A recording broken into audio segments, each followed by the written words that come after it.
amazing. So thank you, wherever you are, Noah. I will be speaking from script, and you will be grateful. And I will not be, oh dear, I broke it. I thought I'd start I would reminisce rather than reflect, so this might be the most vapid thing here tonight. I fixed it, okay. So I thought I would reflect about a sacred ground, 101 Naval Architecture, otherwise known as the Best Office.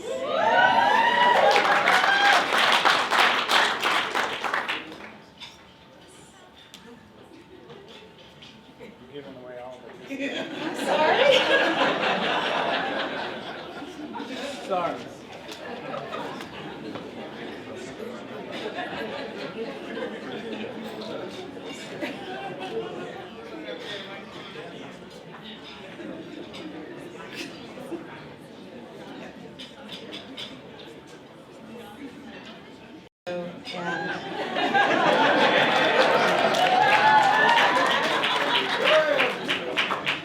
And I did my undergrad here, I graduated in '88, and then I came back and I was the MEP director for 12 years.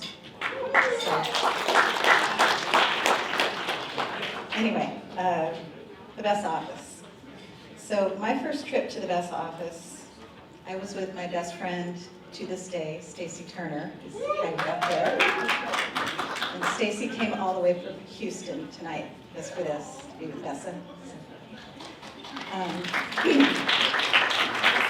And Stacy and I were with Dana Owens, and we were the 3 black women in the freshman engineering class. That was it. And so we went to our first General Bessa meeting, and we were elected members at large.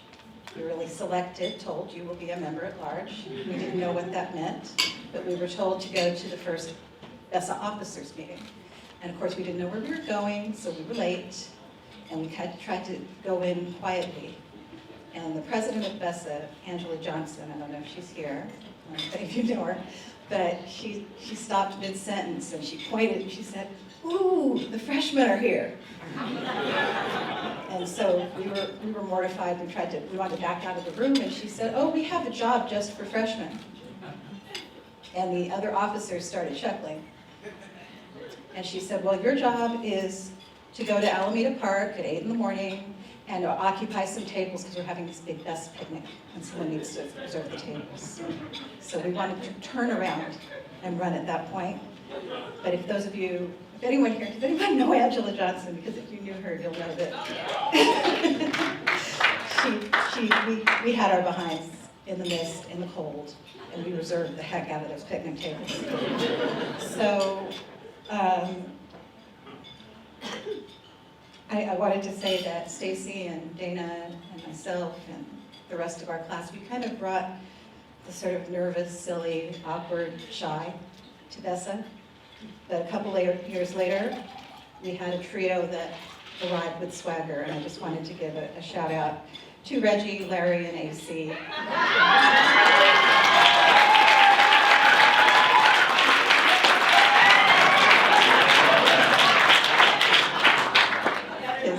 I don't think Bessa was ever the same. So, back to the office. The Bessa office had a few critical pieces of equipment. It had, yes. But it had a computer, y'all, and a printer. This was the 80s, this is big.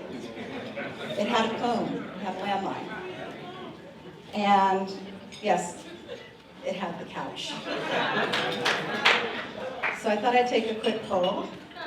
Who in this room has ever napped on the Bessa couch?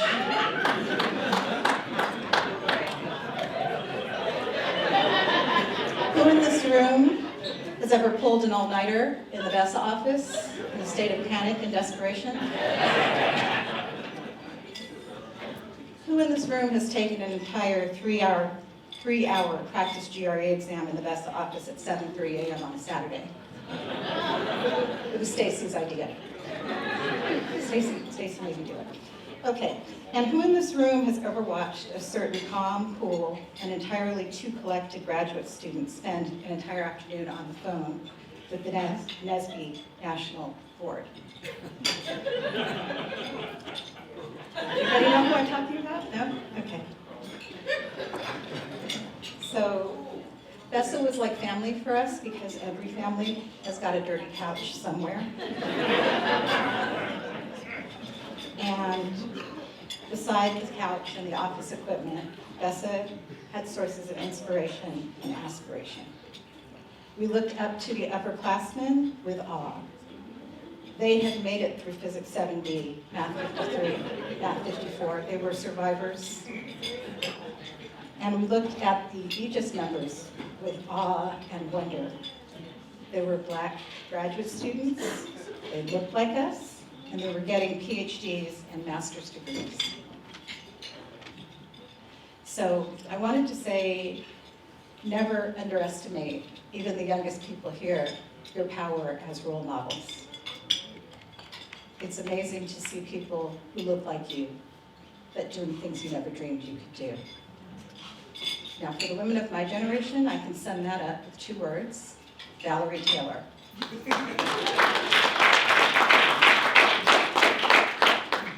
And I would be remiss if I didn't say something about part 2 of my Bessa Aegis experience when I was MEP director. And I'll keep it short. What I want to say is that you all made us really proud. And Ronnie Keaton's refrain was the only reason we do this job is for the students.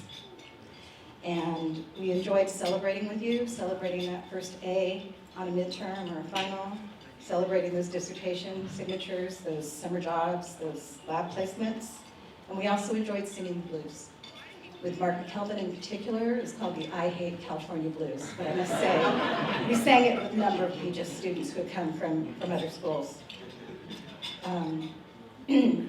So anyway, when I reflect as an MEP director, I have to say, and I come from a line of MEP directors. I wasn't the first one, there were several before me. Charles Turnstile was the MEP director when I was here. Charles. And at any rate, I want to say that Bessa and Aegis have always been there. They helped with recruiting, they helped with boot camp, they helped with freshman phone calling, they mentored and soothed younger students. So I'll close by saying that I truly love Bessa and Aegis for your commitment to your academics, to outreach, to service, and most importantly, your commitment to each other.